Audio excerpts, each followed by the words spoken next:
Story 1. I had a student in my freshman history class who was a junior. He kept failing every class and had to repeat them.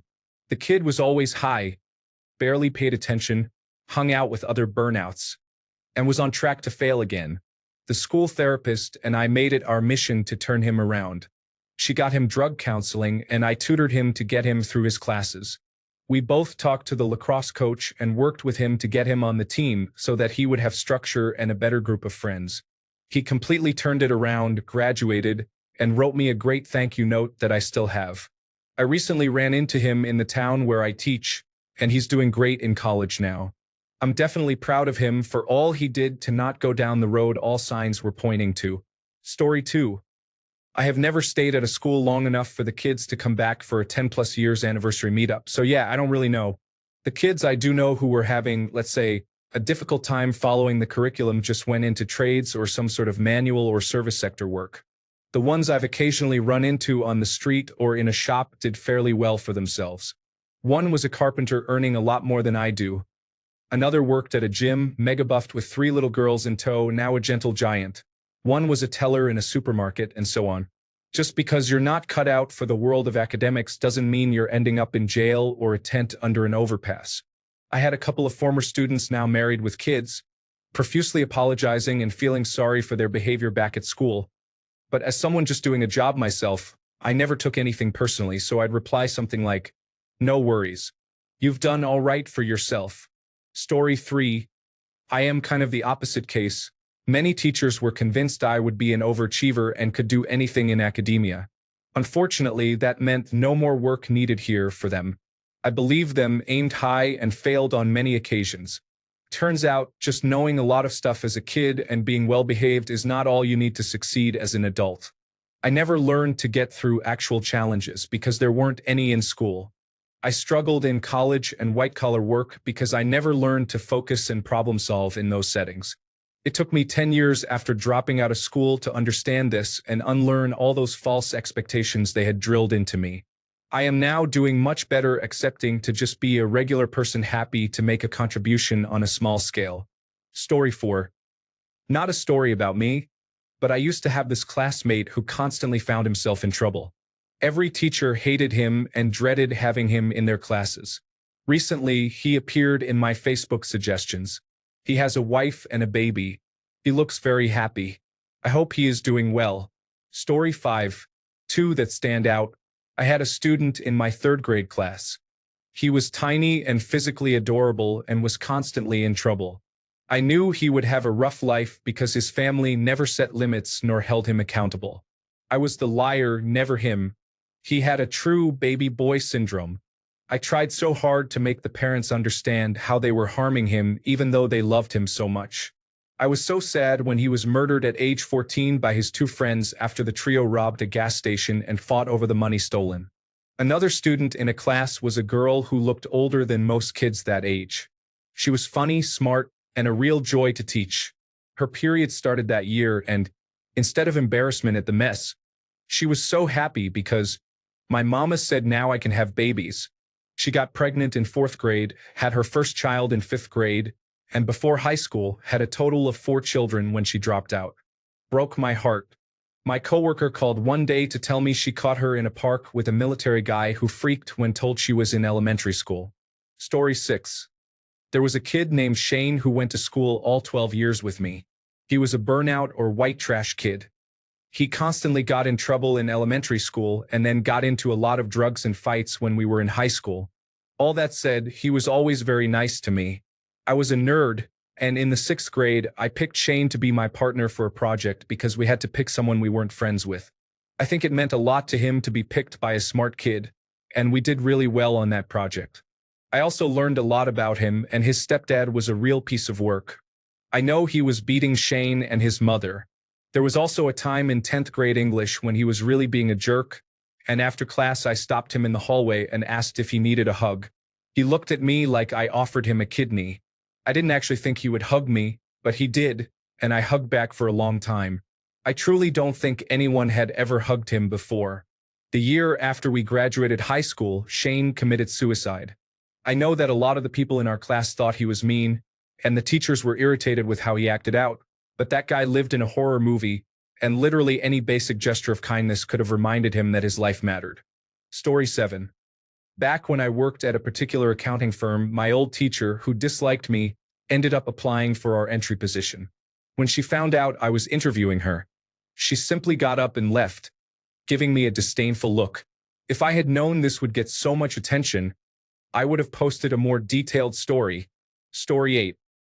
I'm not a teacher myself, but this kid entered into my 3rd grade class to the disdain of my teacher that year, who sat us down and gave us a huge talk and everything. She was telling us to ignore his antics and if he acted up not to encourage him. Basically, in addition to telling us how hard she fought to keep him out of school completely and to disallow him, not just from entry into her class, but from enrollment into our school system entirely. My teacher had attempted to school him through 3rd grade and onward a total of 3 times, and this would make the 4th. She wasn't concerned with his inability to do schoolwork or to try to learn or to be successful in doing so, but rather it was seemingly her safety and that of the other students that she seemed to be concerned about, and the fact that he was threatening it by merely being present. She had a real antipathy toward this kid. I don't remember any major happenings with him, and I don't think he ever treated me particularly poorly, which was actually unusual for classmates versus young me because I got picked on a lot as a kid. But I remember he attended special education classes, and it seemed like he got into trouble and was ultimately expelled for committing some crime of a sexual nature to another student. I don't know if it was actually that or even close, as that teacher had set the scene for there to have been a lot of false rumors about him and his actions. There's also a good chance I'm misremembering and or manufacturing memories of the time and of him or his actions or behavior. One day a few years ago, he crossed my mind, and I decided to Google him.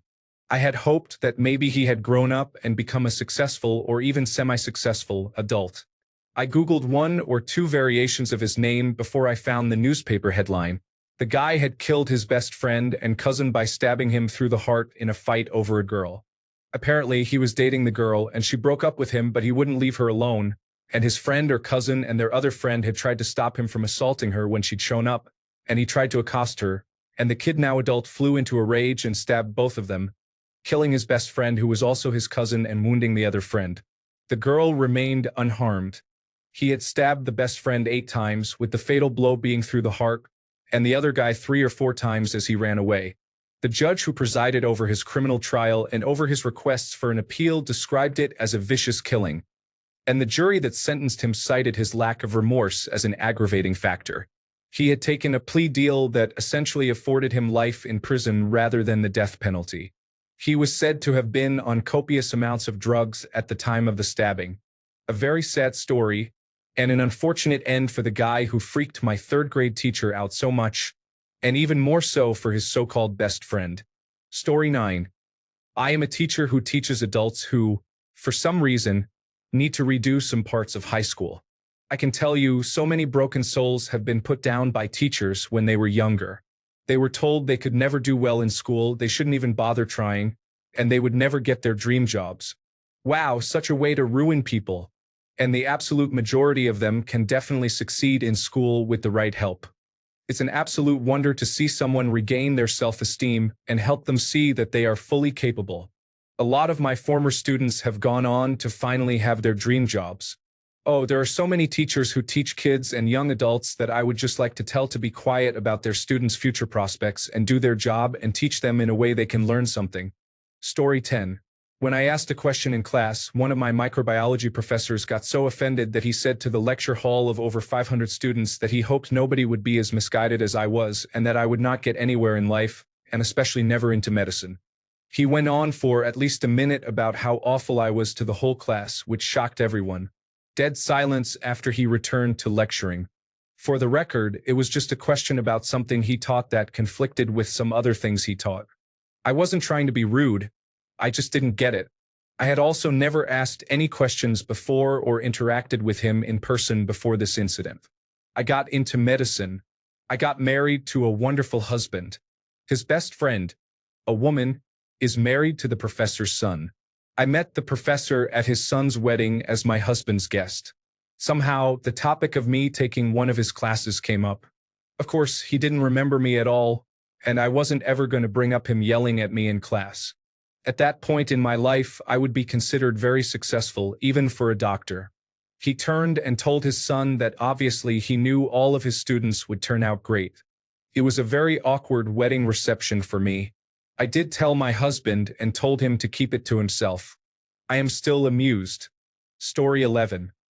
She was also my niece by marriage, and she got her mother murdered a couple of years ago. I tried for years to show her that there were better options, that she could be more. In middle school, she told me she wanted to spend as much time locked up in the juvenile center as possible and be a drug addict when she grew up. She's a methamphetamine addict with a violent rapist for a boyfriend. I think she lives in a deteriorating mobile home. The only time I've seen her since the murder, she was wandering the streets, angry that everyone in the family refused to help her. Before her, I thought every child could be helped. Between her and a few other kids I've known since, I'm not so sure anymore. Story 12. Not a teacher, but my mom. I read a bunch of books on serial killers when I was in high school. Forensics was really interesting to me, so I read a lot about the serial killers that had been in the area. My mom said either she'll become a cop or a serial killer, which is really a bit much looking back. Turns out being a serial killer pays way better than law enforcement. I'm just kidding, I became an evidence technician, so I get to yell at cops a lot. Story 13. My mom and I went on a walk, and she was lamenting about how bad of a mom she was raising us as kids. Backstory. She and my dad divorced when I was 3, in 1966. She raised 3 kids on a secretary's salary. My dad left the state to avoid paying child support, and she didn't have a great relationship with her parents, who lived far from us. So, on this walk, I'm listening to how bad she feels, and I had to stop her, saying she raised 3 successful kids. We were all 3 happily married. All of us were employed. None of us ever asked her for money. We all owned our own homes. We didn't have substance abuse issues and were never in jail. I turned to her after saying this and said, I think you raised 3 successful adults and did a fantastic job of it. She never saw this side of it, and I think it made her feel better. Story 14. I don't think I have ever felt that a student would get nowhere in life. It's more that they may need a different outlet or opportunity to learn something else they may be passionate about besides the academic world. Many have found what they were looking for and found success. Others have not discovered it yet and still struggle. I wish them all the very best regardless of how they did in school. Story 15. Because she often did not show her work, my wife's 7th grade teacher got mad and told her that she should accept her limitations and that some people just are not good at math. She is now finishing her Doctor of Philosophy at arguably the world's best university in her math-heavy field, in a subspecialty that is almost entirely math. A good part of her day is spent concocting proofs and ways of mathematically modeling complex behaviors of systems she designs. Story 16. I have a couple of examples. To be clear, I have never told a student they won't accomplish anything, but I do give them pep talks when they really don't care about their work. It's more of a don't throw away your opportunities and your talent. Care for something and work hard type of thing. I had a couple of brothers who really didn't put in an effort in school. The family was well off, so they didn't care. Both were very smart but didn't care. The older one was about to leave for a very good high school but couldn't care to really do the work. Once, when he really failed my class, I was mad because he was also unruly, and I told him that he had so much potential that it pained me that he threw it all away. He got mad and told me not to speak to him ever again. I apologized the next day and we made peace.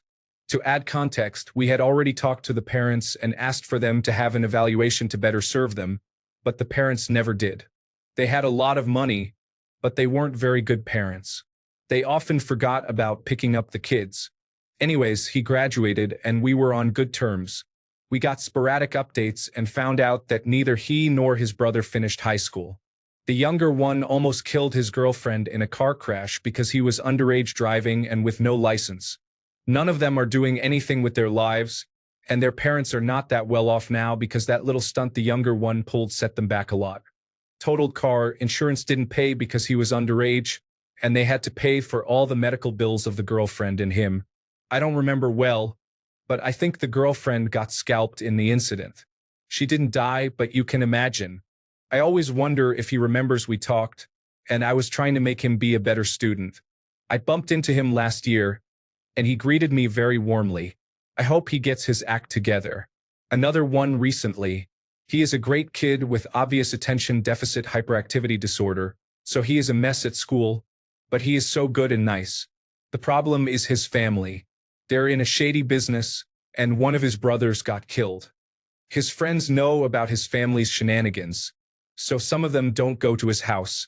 We know that as soon as he graduates, he will get into the business. No one has said it to him, but we have talked about how afraid we are when he leaves. We are afraid we will hear the news of his passing. It's a shame because he is such a great kid, but we know the pull of his environment is too big.